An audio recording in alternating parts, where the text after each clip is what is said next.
জাতীয় নির্বাচন নিয়ে ইউরোপীয় ইউনিয়নের প্রাক নির্বাচনী টিমের দুপুরে যাবার কথা রয়েছে নির্বাচন কমিশনে। দুপুরে আগারগাঁও নির্বাচন কমিশন ভবনের এই বৈঠকে ইউএর নেতৃত্ব দেবেন রাষ্ট্রদূত মাইকেল মিলার।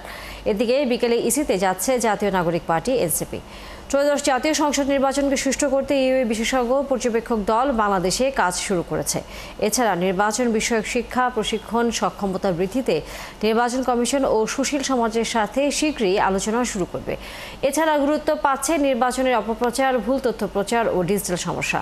কমিশনকে 4 মিলিয়ন ইউরো সহায়তা দেওয়ার আশ্বাস এর আগে দিয়েছে ইউরোপীয় ইউনিয়ন। আগামী ফেব্রুয়ারির প্রথমার্ধে জাতীয় সংসদ নির্বাচনের ভোট গ্রহণের লক্ষ্যে ডিসেম্বরের প্রথমার্ধে তফসিল ঘোষণার প্রস্তুতি নিচ্ছে ইসি।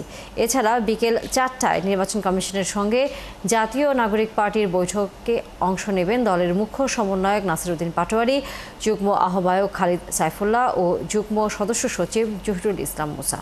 দর্শক, আমরা যেতে চাই নির্বাচন কমিশনে। সেখানে আমাদের সহকর্মী ফারজানা আক্তার যুক্ত হয়েছেন। ইউরোপীয় ইউনিয়নের প্রতিনিধি দলের সাথে নির্বাচন কমিশনের বৈঠক হবার কথা রয়েছে, সে খবর আমরা তার কাছ থেকে জানবো। ফারজানা, ইউরোপীয় ইউনিয়নের প্রতিনিধিরা এসেছেন কিনা? কারণ আপনি এর আগে বলছিলেন যে 3টায় তাদের সাথে বৈঠক হবার কথা রয়েছে, সে বিষয়ে কি খবর আছে আপনার কাছে?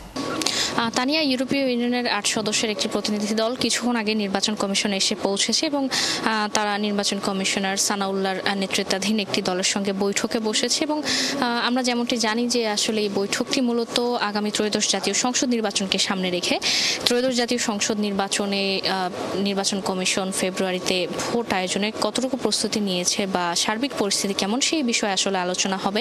পাশাপাশি আমরা যেমনটি দেখেছি যে বিগত সময়ের মতো এবারও কিন্তু নাসিরউদ্দিন কমিশন দায়িত্ব গ্রহণ করার পর থেকে ইউরোপীয় ইউনিয়ন বিগত সময় বেশ কয়েকবার এসেছে এবং এর আগে যখন তারা এসেছিল তখন কিন্তু নির্বাচন কমিশনকে 4 মিলিয়ন ইউরো সহায়তা দেওয়ার কথা বলেছে। এবং শুধু সেটিই না, পাশাপাশি নানা সময় কিন্তু ইউরোপীয় ইউনিয়নের প্রতিনিধি দলের যারা এসেছেন নির্বাচন কমিশনে তারা বলেছেন যে বাংলাদেশের ভোট অবাধ, নিরপেক্ষ এবং সুষ্ঠু করতে যে ধরনের সহযোগিতা প্রয়োজন তারা সে ধরনের সহযোগিতা করবে। এবং এর মধ্যে রয়েছে বিভিন্ন অংশীজনদের সঙ্গে কথা বলা। আমরা দেখেছি কিন্তু বিগত কয়েক মাস আগে কিন্তু এই ইউরোপীয় ইউনিয়নের যে প্রতিনিধি দল তারা নির্বাচন কমিশনের পাশাপাশি যারা অংশীজন রয়েছে নির্বাচন সংশ্লিষ্ট তাদের সাথেও কিন্তু তারা কথা বলেছে এবং তারা যেমনটি বলেছে যে তারা কারিগরি সহায়তা করবে, পাশাপাশি যে নির্বাচন বিষয়ক যে সচেতনতা বা নির্বাচনে ভোটারদের আস্থা ফিরিয়ে আনার জন্য যে ধরনের কার্যক্রম গ্রহণ করা দরকার তারা কিন্তু বলেছে নির্বাচন কমিশনকে তারাতে সে ধরনের সহায়তা করবে।